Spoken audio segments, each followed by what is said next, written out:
The Portland Timbers have yet to kick into gear this season, with just 13 points through 13 games, currently tied for last in the Western Conference. They'll be hoping to start their way up the table on Sunday, hosting rival Seattle, kicking off at 5 p.m. Eastern on ESPN and ESPN Deportes.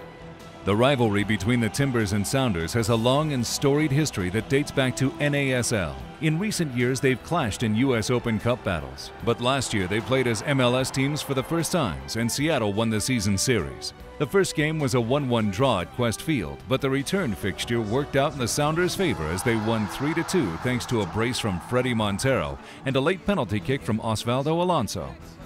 The Sounders come into this one in 4th place in the West, 7 points off the pace set by Real Salt Lake at the top of the table. After starting the season red hot, they've hit a bit of a funk and are winless in their last 6 MLS games. Last weekend, they helped Montreal open Saputo Stadium in style, losing 4-1 to the Impact.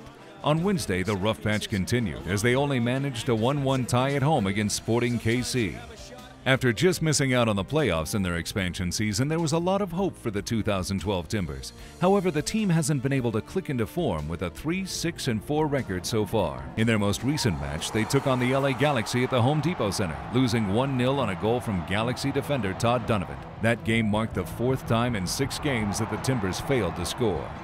Fredy Montero is always the focal point of the Seattle attack, but the Colombian striker seems to thrive in these Cascadia rivalry matches.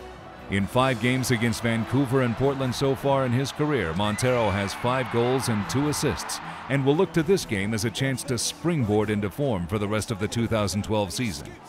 Last season, the Timbers were a solid side, but they were missing a clinical finisher up front. To fix that, they signed Kris Boyd during the offseason, but the former Rangers man has failed to light the league on fire with just 4 goals so far. If Portland is going to get out of their recent scoring rut, Boyd's finishing will be the key. Can the Sounders return to winning ways? Will the Timbers earn their first win over Seattle since 2008? Tune in and find out at 5 p.m. Eastern on ESPN and ESPN Deportes on Sunday, June 24th.